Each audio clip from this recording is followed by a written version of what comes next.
नमस्कार सर्व डॉक्टर्स आणि कर्मचारी यांना धन्यवाद, कारण ते पेशंटला उत्तम सेवा देतात. जवळजवळ मी जानेवारी 1, 24 पासून इथं येत आहे. अगोदर मला धाप लागत होती आणि दम काही पडत होता. जास्त चालले की असं वाटायचं की बसावं. एके दिवशी भरपूर घाम आला. हृदयरोग तज्ञ डॉक्टर साबळे सातारा यांच्याकडे गेलो. त्यांनी तपासण्या केल्या, एंजिओग्राफी केली आणि एंजिओग्राफी मध्ये 2 ब्लॉकेज निघाले. एक ब्लॉकेज 95% तो एक ब्लॉकेज 90% होता.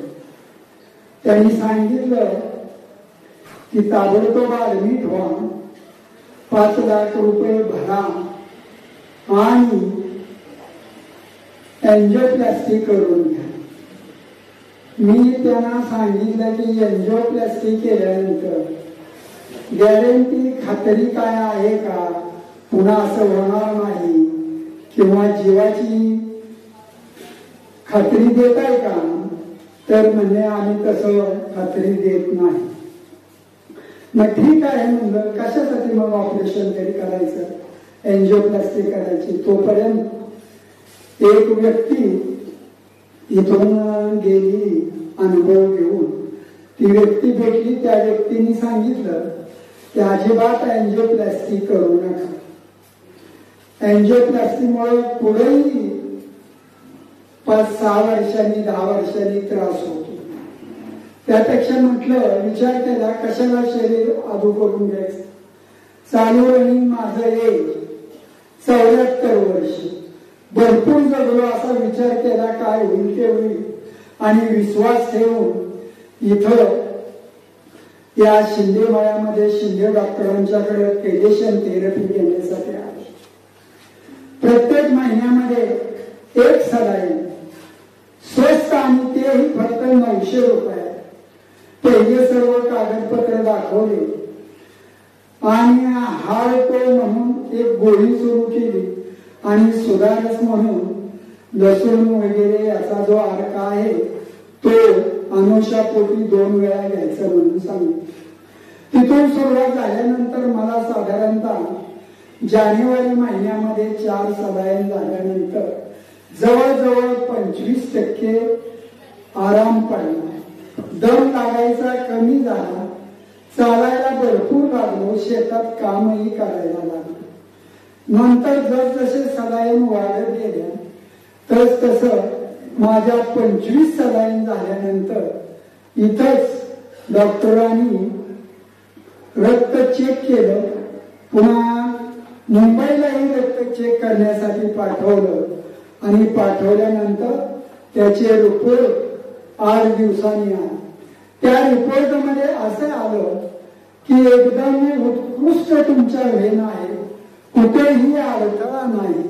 मेंदूला रक्त पुरवठा करणाऱ्या रक्तवाहिन्याही चांगल्या आहेत.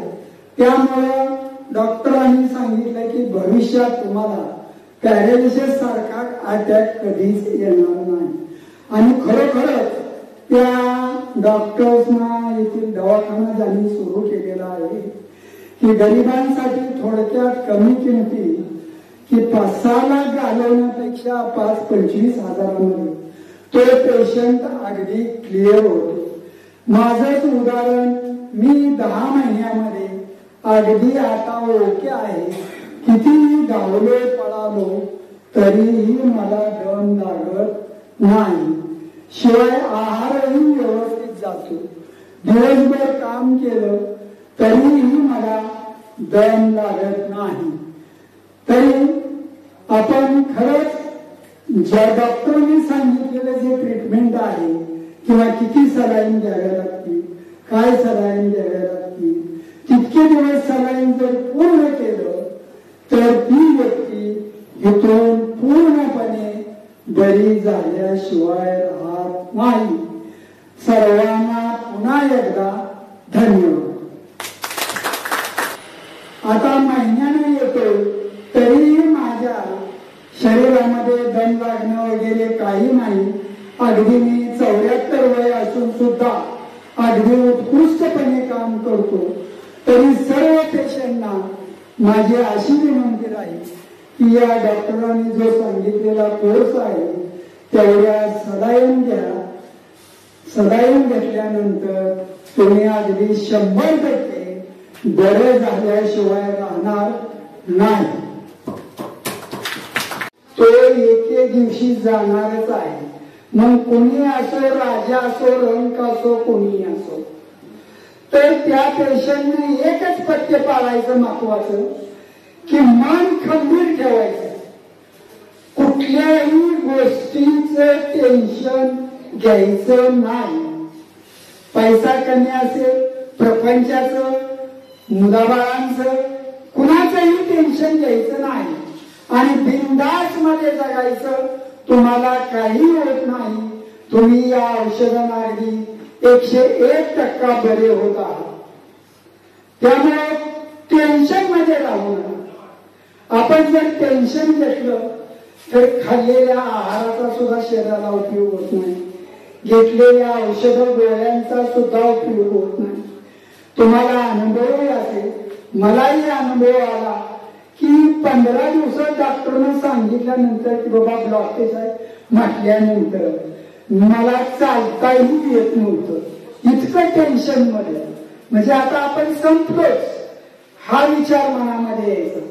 तरी कुठल्याही पेशंटनं काही झालं तरी विदाउट टेन्शन राहायचं, भरपूर खायचं, महत्वाचा मनामध्ये आनंद ठेवायचा, आनंदी राहायचं.